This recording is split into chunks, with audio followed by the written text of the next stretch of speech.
Mais l'enivrement d'un triomphe si facilement remporté peu les royalistes leur tournaient la tête. La jactance des émigrés ne connut plus de bornes. Quand ils verront les Bourbons assis sur les trônes, ils se croiront les maîtres de leur souverain et de la France entière.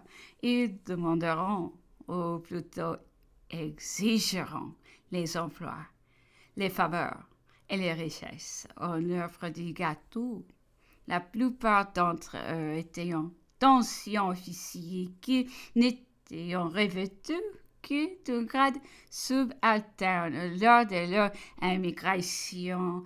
Les 25 ans de service feront compter les sous-lieutenants deviendront colonels. Les colonels deviendront maréchaux de camp, aux lieutenants généraux, et les prétentions de ces vieux hommes, et à l'éclat des armes, leur humeur guerrière hors de saison, jetteront sur eux un ridicule qui fut évidemment saisi, avec une gaieté piquante et une amère ironie, par cette foule de jeunes militaires désouvrés, qui l'épée avait rassemblé dans la capitale. Les chansons, les caricatures pleines de malice dirigées contre eux amusaient le peuple en les faisant déconsidérer. Un incident fort léger donnait au gouvernement une idée de l'irritation qui commençait à gagner les masses. À cette époque, un comédien du théâtre français mourut à la chaussée d'Antin. Son convoi fut escorté par une grande partie des comédiens de la capitale. Comme elle avait eu de la célébrité, le cortège s'est grossi promptement d'une foule de personnes qui avaient applaudi son talent. En arrivant devant l'église de Saint-Roch, on trouva les portes fermées par ordre du curé. Fidèle à l'ancien usage de considérer en France les comédiens comme excommuniés, les amis de la défunte ne pourront fléchir les vieux prêtres. Alors la foule indignée brisa les portes de l'église, alluma les cierges et commença à chanter le prière consacrée aux morts. Un aumônier de queue, dit-on, vint cependant remplir les fonctions sacerdotales, et la cérémonie se termina tranquillement.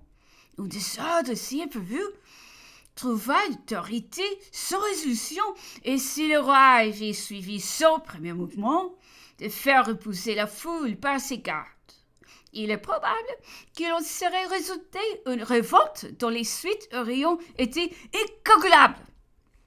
Cette déconsidération du gouvernement, cette penchant à la résistance s'étendit rapidement de Paris au département.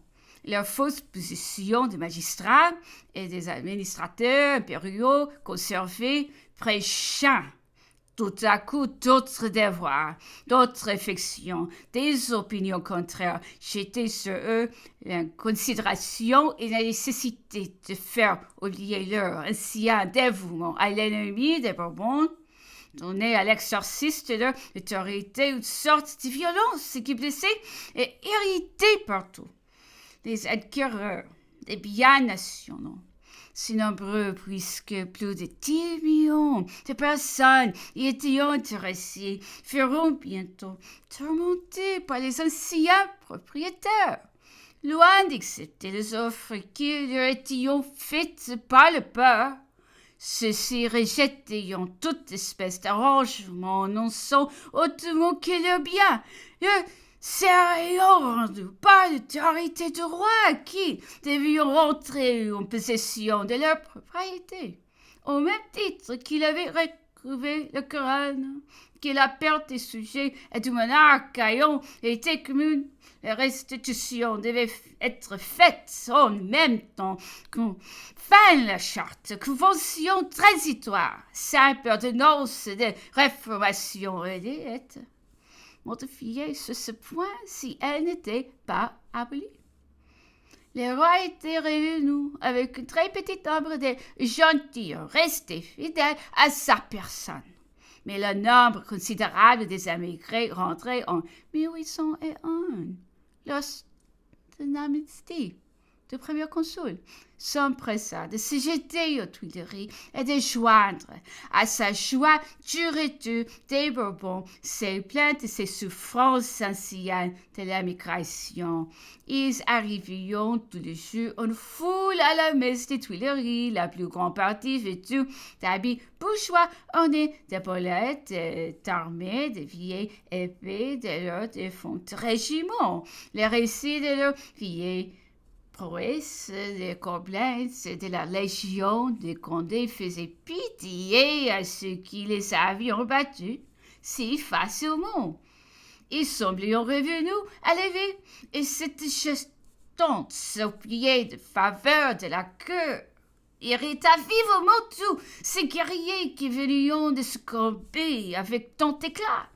Enfin, c'était après 20 ans que toute la troupe de Coblentz, des bords du Rhin, triomphait isolément en 1814. C'est comme si elle avait réussi 20 années plus tôt.